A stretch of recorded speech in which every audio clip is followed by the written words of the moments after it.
ஞானி ஐசக் அவர்கள்ட்ட வந்து ஞானி நேமான் அப்படின்றவர் வந்து கல்வி கற்க வராரு. ரொம்ப நாள் கல்வி கற்று முடிச்சதுக்கு அப்புறம் அங்கிருந்து விடைபெறாரு. அப்ப சொல்றாரு, ஐயா நீங்க வந்து என்னை வாழ்த்தி அனுப்புங்க அப்படின்னு சொல்லும்போது அவர் சொல்றாரு, உங்களை நான் வாழ்த்துவேன். ஆனா உங்களை வாழ்த்தும் போது எனக்கு வேற ஒரு கதை ஞாபகத்துக்கு வருதுன்னு சொல்லிட்டு, என்ன கதை அப்படின்றது சொல்றாரு. ஒரு இளைஞன் வந்து நெடுநாள் பாலைவனத்துல பயணம் செஞ்சுட்டே இருக்கான் தாகத்தோட.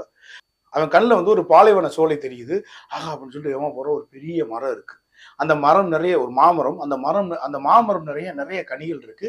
பக்கத்துல வந்து நீரோடை ஓடுது.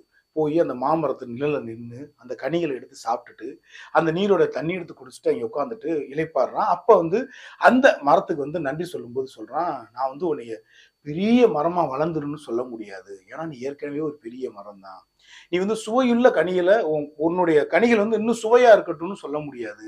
ஆனா ஏன்னா ஏற்கனவே நிறைய சுவையோடு தான் இருக்கு. அதே மாதிரி இது வந்து இனிய நீரா இருக்கட்டும்னு வாழ்த்த முடியாது. ஏன்னா ஏற்கனவே இனிய நீரா தான் இருக்கு. எப்படி வாழ்த்துறதுன்னு தெரியலையே அப்படின்னு சொல்லும்போது நேமான் கேட்கிறாரு. அப்ப எப்படித்தான் வாழ்த்துறாருன்னு சொல்லும்போது அவர் சொல்றாரு, நீ பெற்ற இந்த பேரு போலவே உன்னுடைய விதைகளும் பெறட்டும். நீ பெற்ற இந்த சிறப்பை போலவே உன்னுடைய விதைகளும் பெறட்டும் அப்படின்னு சொல்லி சொன்னார். எனக்கு அதுதான் ஞாபகத்துக்கு வருது. உங்களை வந்து நீங்க வந்து அறிவு அறிவு உங்களுக்கு நிறைய வளரட்டும்னு நான் வாழ்த்த முடியாது. உங்களுக்கு நிறைய செல்வம் கிடைக்கட்டும்னு நான் வாழ்த்த முடியாது. உங்களுக்கு நிறைய குழந்தைகள் பெறட்டும் நான் வாழ்த்த முடியாது. ஆனால் நீங்க பெற்ற இந்த சிறப்பை எல்லாத்தையும் உங்கள் குழந்தைகள் பெறட்டும் அப்படின்னு சொல்லி அவரை வாழ்த்தினார்.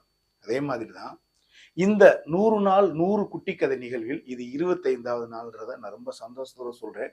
அது மட்டுமல்ல, இந்த 25 நாள் 25 குட்டி கதைகளை கேட்டு அதன் மூலம் நீங்கள் பெற்ற அறிவுகளையும் நீங்கள் பெற்ற அனுபவங்களையும் உங்கள் குழந்தைகளும் பெறட்டும் அப்படின்னு சொல்லி வாழ்த்துறேன்.